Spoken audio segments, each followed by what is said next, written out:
et bienvenue dans un nouvel épisode du Bureau des Histoires.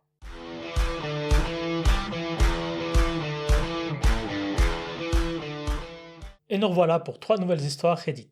Mais avant toute chose, n'oubliez pas de vous abonner à la chaîne, de mettre un petit like et d'activer la cloche, comme ça vous loupez aucune de nos vidéos. Et oui, et si vous nous écoutez en podcast audio, n'oubliez pas de vous abonner, mais surtout de nous mettre 5 petites étoiles, parce que ça nous aide beaucoup et ça fait toujours plaisir.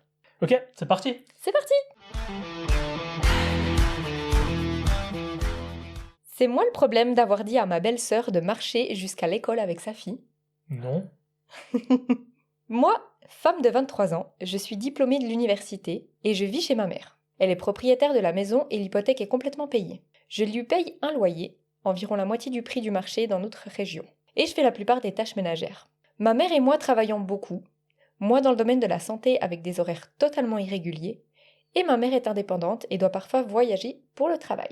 Vendredi dernier, mon frère, homme de 31 ans, et sa femme, Rose, femme de 31 ans, et leur fille de 6 ans sont venus vivre chez notre mère. Ils avaient acheté une maison, mais elle s'est révélée être plein de problèmes. Les toilettes et la douche ne fonctionnent pas, et le chauffage non plus. Les réparations devaient prendre au moins 1 mois, donc en attendant, ils logent ici. Rose est venue me voir pour me demander si je pouvais emmener leur fille à l'école, car son école est à 5 minutes en voiture de l'hôpital où je travaille. Normalement, leur voisine, dont l'enfant a le même âge, l'emmenait à l'école, mais c'est plus possible. Mon frère travaille à plein temps, commence à 7 heures et leurs horaires sont incompatibles.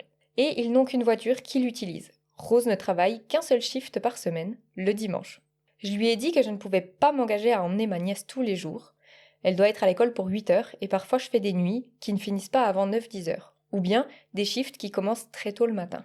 Rose s'est un peu braquée et m'a demandé pourquoi je ne pouvais pas simplement dire à mon patron que je dois être disponible le matin. Bah oui, c'est sa fille. On avait oublié. Bien sûr. Sans attendre ma réponse, elle a ajouté qu'elle savait que ce n'était pas si simple, mais qu'elle avait vraiment besoin de mon aide. Dans mon travail, si tu demandes des disponibilités restreintes, on te donne beaucoup moins de shifts. Je ne comprenais pas pourquoi Rose ne pouvait pas marcher avec sa fille jusqu'à l'école. Il y a 15 minutes de marche depuis la maison de ma mère. Pas de montée, plein de passages sûrs. Rose et sa fille n'ont aucun problème de santé qui rendrait cela impossible. Je lui ai demandé pourquoi elle ne voulait pas y aller à pied, et elle m'a répondu que c'était trop loin pour une enfant. Je lui ai montré la distance sur Google Maps. Je pensais qu'elle ne réalisait pas que c'était si proche, et elle a répété que c'était beaucoup trop loin. Je lui ai dit que c'était la meilleure option et que je ne pouvais pas emmener sa fille tous les jours. Plus tard, ma mère m'a dit que Rose était venue la voir, très contrariée, en disant que j'avais refusé de l'aider. Ma mère m'a dit qu'elle savait que j'avais des horaires irréguliers, mais que ce serait vraiment gentil de le faire. Ça me rend dingue. Quand j'étais enfant, j'allais dans la même école et ma mère m'y emmenait à pied depuis la même maison. J'ai encore dit non et ma mère m'a répondu « C'est bon, je comprends ». Mais maintenant, mon frère m'appelle et me traite d'égoïste. Il dit que ce n'est qu'un petit service, que même leur voisine le faisait, et que moi je refuse. Du coup je me demande, c'est moi le problème? Non, c'est pas elle le problème du tout.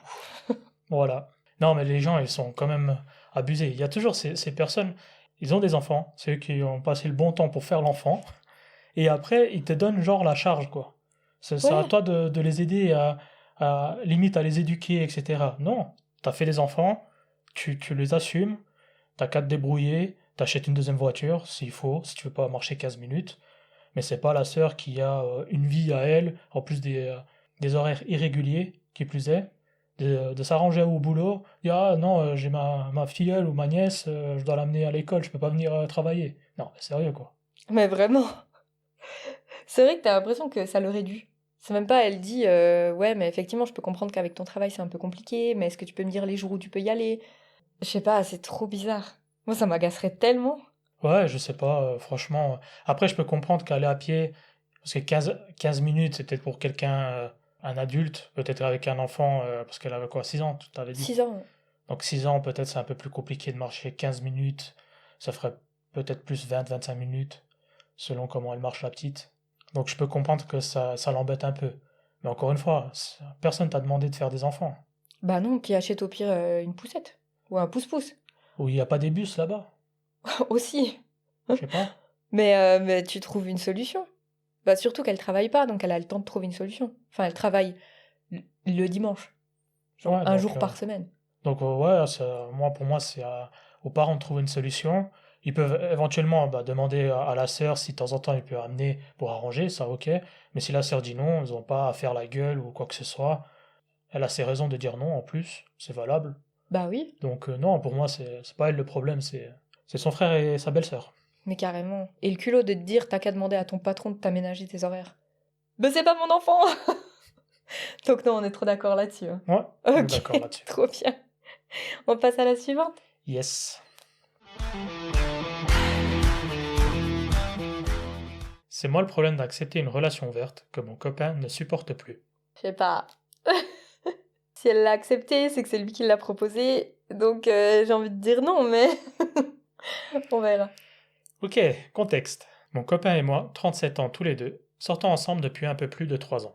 Avant lui, j'ai été célibataire pendant 8 ans. Notre relation est saine, on est chacun indépendant niveau boulot, logement, etc. Je suis bien avec lui, j'ai rarement quelque chose à redire. Mais il y a 6 mois, il m'a annoncé qu'il voulait ouvrir la relation, c'est-à-dire aller à des rendez-vous et coucher avec d'autres femmes. Est-ce que ça aurait pas marché pour lui? Attends, fais un peu de suspense quand même. On le voit tous arriver, hein. Je n'avais jamais été dans une relation ouverte, donc j'ai posé beaucoup de questions. Il m'a dit que je pouvais aussi voir d'autres hommes. J'étais sceptique, mais j'ai réfléchi, fait mes recherches, et j'ai fini par accepter. Il avait précisé que si je me sentais mal à n'importe quel moment, on refermerait la relation. On avait une simple règle. On ne se dit rien sur nos rendez-vous ou nos partenaires. Du coup, je m'inscris donc sur une app de rencontre, et en quelques jours, j'ai plus de 500 likes. Ça n'a jamais vraiment ralenti depuis. J'ai commencé à matcher, discuter, fixer des rendez-vous.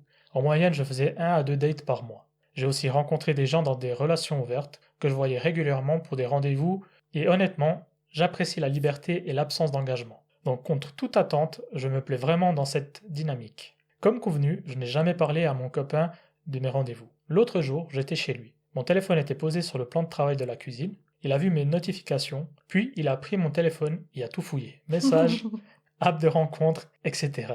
Il était furieux. C'est quand même l'hôpital qui se fout de la charité, hein. Et là, il m'a avoué quelque chose. Tenez-vous. Il a voulu ouvrir la relation uniquement pour inviter une collègue plus jeune à un rendez-vous. Sauf qu'elle a compris ça comme un simple repas de boulot. Lui espérait voir si ça pouvait marcher avec elle pour éventuellement me quitter. Oh, le culot! Sauf que, elle ne voulait pas de lui et personne d'autre non plus apparemment. En 6 mois, il a eu 2-3 rendez-vous nuls et 0 succès côté ham ham.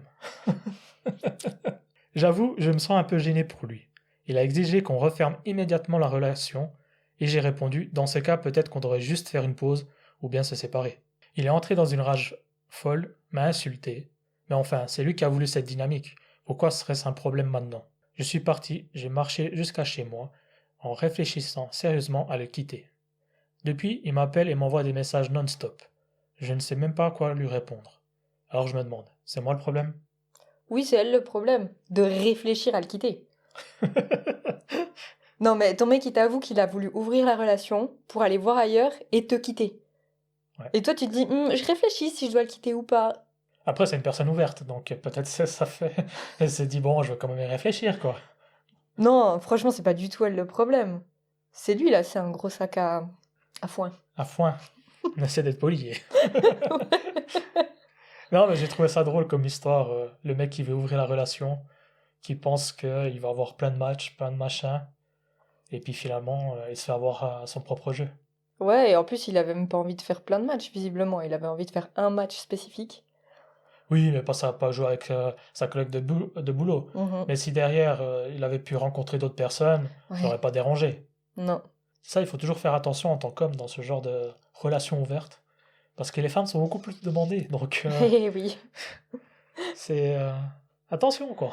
Ouais, et ça veut dire que c'est pas non plus un catch, quoi. Si au final, ces rendez-vous ont rien donné, s'il arrive à matcher avec personne. Ouais, après, tu sais, une femme, quand elle dit, ouais, je suis dans une relation ouverte, ça dérange moins les hommes. Un homme qui est dans une relation ouverte, déjà, ça va faire fuir pas mal de femmes, je pense. Oui, c'est pas faux. Donc, du coup, ouais. Mais il aurait dû réfléchir à ça avant de poser les bases de cette relation. Bah oui. S'il avait vraiment voulu être malin, bien que je trouve ça vraiment déplacé, mais il aurait vérifié si sa collègue était intéressée avant d'aller jusqu'à ouvrir sa relation Enfin, je veux dire, tu vois ce que je veux dire, c'est quand même ridicule. Vérifie un petit peu quand même le terrain avant d'aller sauter dedans, quoi. Oui, après, la chose bien, c'est qu'au moins il l'a pas trompé. Il C'est est allé vers vrai! elle, il a ouvert la relation, et ma foi, le karma s'est chargé de lui, je crois. Non, non, alors franchement, non, c'est pas du tout elle le problème. Bon, je pense qu'on est d'accord sur celle-là aussi. On y va pour la dernière? Oui.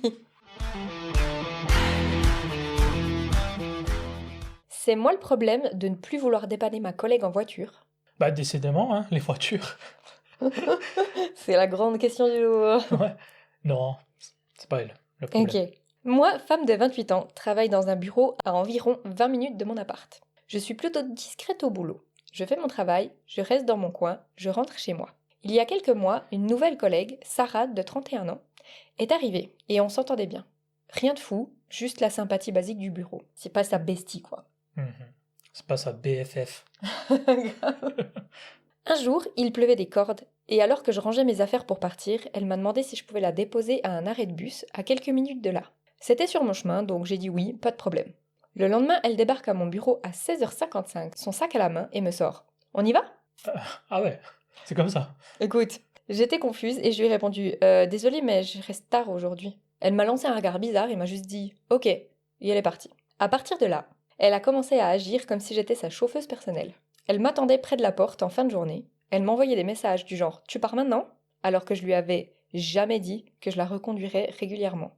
Et quand je ne proposais rien, elle se montrait un peu froide le lendemain. Jeudi dernier, elle m'envoie un message à 16h40. Tu peux me déposer au centre commercial après le boulot? Bah, bien sûr, tu veux aller où? Je Donne-moi ton t'attends. itinéraire, on fait un tour. Le centre commercial est à 25 minutes dans la direction opposée de chez moi. Je lui ai dit désolée, c'est trop loin pour moi. Et elle m'a répondu waouh, ok. Le lendemain, elle m'a à peine adressé la parole et faisait comme si je l'avais trahi. Une autre collègue m'a même demandé ce qui s'était passé. Parce qu'apparemment, Sarah leur aurait raconté que je lui avais promis de l'aider et que je l'avais laissé tomber. Ah, bah peut-être c'était pendant un rêve, Hmm. et puis elle était pas au courant. Ça doit être ça. Je ne lui ai jamais rien promis. Je lui ai donné un trajet sous la pluie, en voulant juste être sympa. J'ai aucun problème à dépanner de temps en temps, mais je ne veux pas que ça devienne une attente. Encore moins quand ça me complique la vie et qu'elle n'a jamais proposé un centime pour l'essence. Ma sœur dit que j'ai été trop gentille au début et que les gens comme ça testent toujours les limites. Une autre amie m'a dit que j'aurais peut-être dû la déposer juste pour éviter les dramas. Moi je pense n'avoir rien fait de mal, mais maintenant l'ambiance au boulot est super gênante. Du coup je me demande, c'est moi le problème? Non, c'est pas elle le problème du tout. Écoute, évidemment, il pleut, tu rends service une fois de temps en temps, ok. Mais là, tu vois qu'elle veut profiter à fond d'elle, alors qu'elle vient de débarquer dans l'entreprise, qui plus est. En plus, c'est vrai, la petite dernière arrivée. Donc, je sais pas, il y a des gens, ils sont un peu sans gêne, donc non, pour moi, c'est pas elle le problème. Non, du tout. Après, le seul moment où, pour moi, elle est en faute, c'est quand elle revient à la charge, de pas lui dire à un moment donné, écoute, je t'ai amené une fois, de temps en temps, ça me dérange pas, mais abuse pas, quoi. Non, non, c'est vrai que...